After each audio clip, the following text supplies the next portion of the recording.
Texas Tech is going to beat Florida, and I can prove it. This is Locked On Big 12.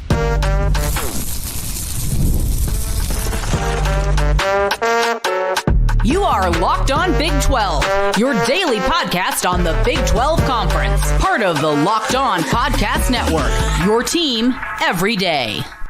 Happy Saturday, everybody. Welcome into Locked On Big 12. I'm Drake Toll from America's #1 Big 12 podcast, Locked On Big 12. Thank you for making this show your first listen every single day live from where the Braves play baseball. The Savannah Bananas and Party Animals will sell out this venue tonight, and Texas Tech will beat Florida. Houston and Tech have both punched their ticket to the Elite Eight. The Big 12 makes up 25% of that Elite Eight, and Houston could very well win the national championship. We understand that. Can Texas Tech, though, beat Florida?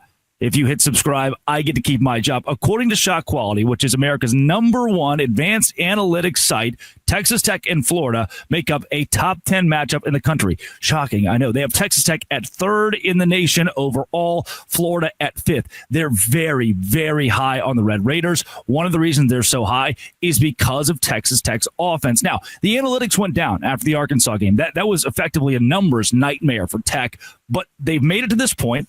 And I can give you deep analytics on why they'll win from this point. Tech getting past UNCW, which was a bit of a grind, getting past Drake, which was a bit of a grind. Both those games ended up being double-digit wins. Then the Arkansas game, you're down by 16, under 5 minutes to go. You pull it off. For Florida, they were tested by UConn. Didn't look great against UConn. Against Maryland in the first half, a major test as well. I haven't, and Chris Level talked about this. He's not all that impressed with Florida because it can really go either way. They're a little too inconsistent, a little too wishy-washy to believe that they have a massive upper hand over Texas Tech. And someone who agrees with that, some metric, some algorithm that agrees with that, is Shot Quality. While Vegas would tell you this is a 7-point spread, Texas Tech is a 7-point underdog to Florida. The final score prediction is 80.1 for Florida to 79.4 for Texas Tech. That is 0.7 points that they have the Florida Gators winning by, which is not possible, obviously, but it's only the slightest nod to Florida here on a neutral floor in a game that should be very high scoring. 160 points combined between these two teams. And when you really dig into it, the reason why is here. Florida has the #2 offense in the country when it comes to efficiency. If we scroll over to Texas Tech, you'll see they have the #5 offense in America. So from there, we have derived both teams are very good doing what? Scoring the basketball. And for Texas Tech, we know that the 85 points was everything it took and then just a little bit more to beat Arkansas. And 85 points might be what it takes to beat Florida. They can put it up. Here is where you have to circle something Texas Tech can lean on to win this game, something they will lean on and eventually win this game because of it.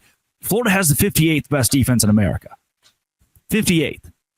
The 58th's not bad, right? You're in the top of, you're not elite, but you're great. You're really good. You're at the top of college basketball because there are 360 teams, but we are down to 8.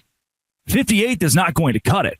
Fly back over here. Texas Tech has the #23 defense in the country. Is that perfect? No. Is it elite? I don't think so, but it's great. It's really good. It's significantly better than Florida's defense and the gap. Florida has a #2 offense versus the #23 defense.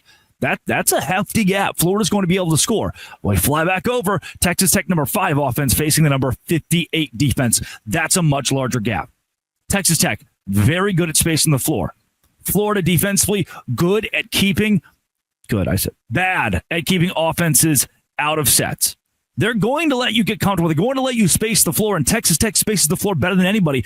My big issue here, an open three rate, by the way, Texas Tech 81st in the country at generating open threes. Grant McCaslin is tactical with his offense. Space the floor. Florida is 223rd defensively against shot making. They're going to give you open shots. Their open three rate, they're 290th in America. They're going to give you open shots, and Texas Tech is 11th in the country at shot making. They are 81st at open three rate. They're very good at getting open and hitting.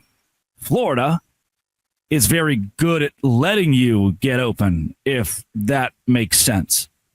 That bodes pretty well for Tech. My worry here, as I alluded to, is that free throw rate. Texas Tech doesn't get to the line very often. When they do, they're not perfect from the line either.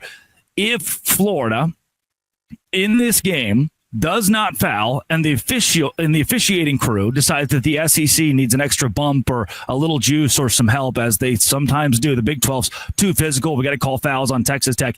If that is what we find in this game, that's where this becomes an extreme issue. From that point where, already ESPN's FPI gives Florida a 60% chance to win this game. They're all over it. I think JT Toppin is the best player in the game. Walter Clayton Jr. is good. I don't think he's as good as JT Toppin. I think JT Toppin, who shoots 56.2%, comes into this game as the best player. And when Texas Tech has an older JT Toppin, the best player in the game, a defense that's top 25, unlike Florida's that's outside the top 50, an offense that is top 5 in the country, how do you bet against that? How do you take Florida -7? Sure, I'll go back to it. Florida's offense is spectacular, but Tech's defense, that's what they're predicated on. That's what we talked about all season, is Tech is really good defensively. And honestly, both these teams from a free throw rate standpoint, when Florida's on offense, they don't go to the line a ton either. And Texas Tech doesn't foul a lot. They allow some open threes. Florida makes shots. But if Tech's able to lock in just a little bit more, Florida's got to lock in a lot to stop the Texas Tech offense. I just told you their defense is not very good. Texas Tech just has to lock in a little bit, and you feel good. You look good. I know that's a lot of numbers. It's a computer, right? What's actually going to happen? I mean, the numbers started to teeter more toward Alabama when we got close to that BYU game, but in that one, they made 26 threes, right? And half of them, 75% were contested. It was just, that was what was going to happen in Newark. And now with Texas Tech and San Francisco, if you can avoid just this generational 3-point splashing from Florida, the numbers like you.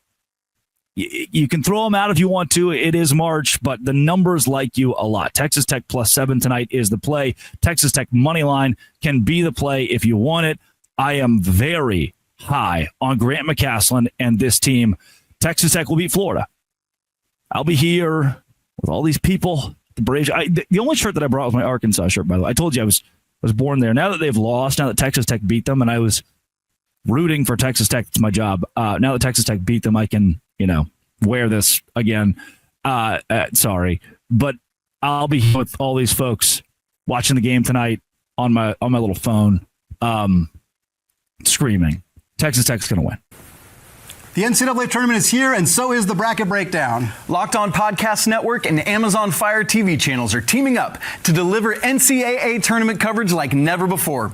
Watch studio shows featuring former players and Locked On's local experts as they guide you through every upset, buzzer beater, and bracket matchup. Stream it all for free on Amazon Fire TV channel. Search Bracket Breakdown to see it all for free. It's your team every day. Today's show is brought to you by 5 Hour Energy. That's exactly what I've needed this postseason in college basketball because I've been lacking sleep. 5 Hour Energy has your back. Extra sunshine means more time for fun, but sometimes you need a boost to power you through. You're up late watching the NCAA tournament. 5 Hour Energy gives you the quick, refreshing pick-me-up the next day or whenever you need it. With 5 Hour Energy, I am able to stay up late and get up early. Whether I'm at a game or traveling, 5 Hour Energy is easy to grab and keeps me feeling refreshed. Head to 5hourenergy.com to find 15 flavors and more to choose from, including watermelon, blue raspberry, peach mango. You can even build a 12-pack or 24-pack delivered right to your door. Need one now? Grab a 5 Hour Energy shot at your local grocery or convenience store. They're everywhere. Stock up today. Stay energized. 5 Hour Energy. That's 5 Hour Energy. Visit 5 Hour Energy or grab one at a local convenience store today. All right. That's it. Reputation, career on the line. Oh, Chris Level, Texas Tech, Grant McCasland, JT Toppin. Don't let me down, please. Don't let me down. I'm counting on you tonight. I'll be watching. This has been It Always Will Be Locked On. Thanks for making it your first listen every single day. Dose Grande.